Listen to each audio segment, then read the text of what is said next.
Pensa só num país com as maiores reservas de petróleo do mundo. Um lugar que já foi o mais rico da América do Sul. Agora imagina esse mesmo país em ruínas.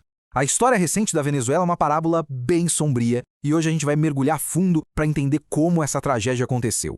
Olha que interessante, nossa análise começa com um estrondo. Mas não é o começo da história, é o clímax de tudo, a captura dramática de Nicolás Maduro. Esse momento, na verdade, não é o início da crise, mas o ponto final de um colapso que se arrastou por anos e anos. Mas a grande pergunta é: como se chega nesse ponto? Para achar a resposta, a gente precisa voltar um pouco no tempo e investigar a ascensão do homem que estava no centro disso tudo. A jornada de Nicolás Maduro ao poder, olha, não foi nada convencional.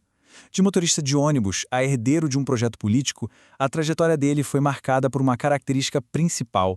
A ascensão dele não foi por causa de uma habilidade administrativa genial, não. Foi por uma lealdade absoluta, quase religiosa a Hugo Chávez e a sua revolução.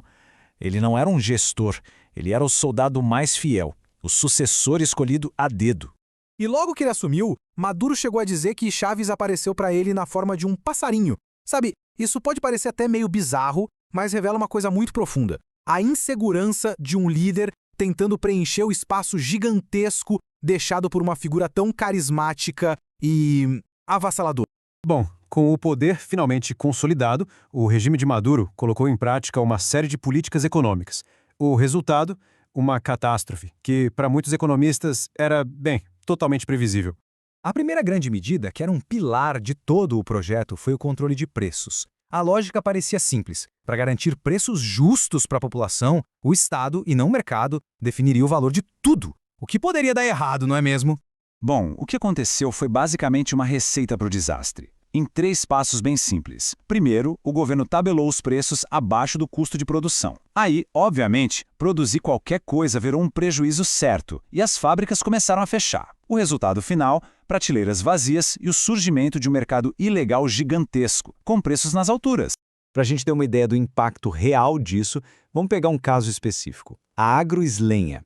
Ela era a espinha dorsal da agricultura do país. Depois que o governo tomou a empresa e mudou o nome para Agropátria, a produção de alimentos simplesmente desabou. Uma queda de 75%.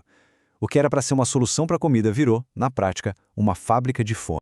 E essa mesma história, infelizmente, se repetiu na joia da coroa venezuelana, a PDVSA, a gigante estatal de petróleo.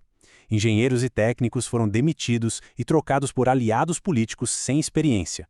O resultado foi esse que a gente vê, um colapso catastrófico na produção que secou a principal fonte de dinheiro do país. Com a economia oficial em ruínas, a corrupção achou um campo fértil, principalmente com o controle do câmbio. O governo criou um esquema que era assim genial para os seus aliados. Eles podiam pedir dólares a uma taxa oficial que era ridiculamente baixa, com a desculpa de importar produtos essenciais. Só que a história era outra. A grande maioria dessas importações era de fachada. Os dólares baratos eram, na verdade, vendidos no mercado paralelo com lucros que podiam chegar a 10.000%. Estima-se que o rombo tenha sido de 300 bilhões de dólares. Esse dinheiro todo foi parar no bolso de uma nova elite corrupta, que ficou conhecida como Boliburguesia. Mas olha, esses números gigantescos, por mais chocantes que sejam, não contam a história completa. Por trás da frieza da economia, existe o custo humano, e ele foi devastador. A falta de comida ficou tão, mas tão severa, que em 2017 o venezuelano médio perdeu 11 quilos, sem querer.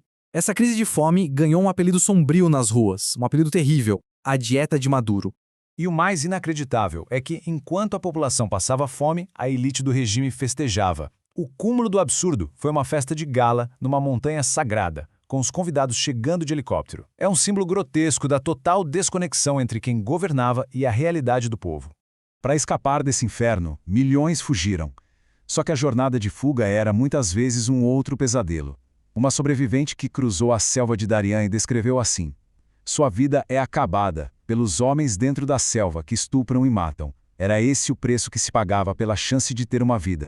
No total, 7,7 milhões de pessoas foram embora da Venezuela. Isso é 1/4 da população inteira do país. Um êxodo que criou a maior crise de refugiados da história moderna das Américas. É um número assustador. Diante de tudo isso, a pergunta que fica é: por quê?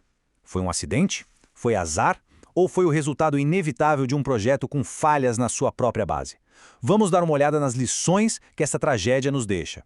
Segundo a análise da fonte que a gente está usando, o colapso se sustenta em 3 pilares. Primeiro, a ideia de que o planejamento central da economia funciona, o que na prática destruiu a produção. Segundo, a corrupção que nasce quando se concentra poder absoluto no Estado. E terceiro, e talvez o mais cruel, o uso da fome como ferramenta de controle político, distribuindo comida só para quem apoiava o regime. E quando a gente junta todos os dados, o retrato é simplesmente desolador. A produção de petróleo, a alma do país, caiu mais de 85%. A inflação passou de 1 milhão por cento. E o salário mínimo, que já foi de $300, virou pó, valendo menos de $3. Foi a destruição completa da classe média e a condenação de mais de 90% da população à pobreza. No fim das contas, a tragédia venezuelana é uma lição muito dura. Ela nos força a perguntar o que acontece quando uma ideologia, não importa quão bem intencionada ela pareça no papel, ignora completamente as leis básicas da economia e a própria natureza humana. A Venezuela, infelizmente, nos deu a resposta. E ela é aterrorizante.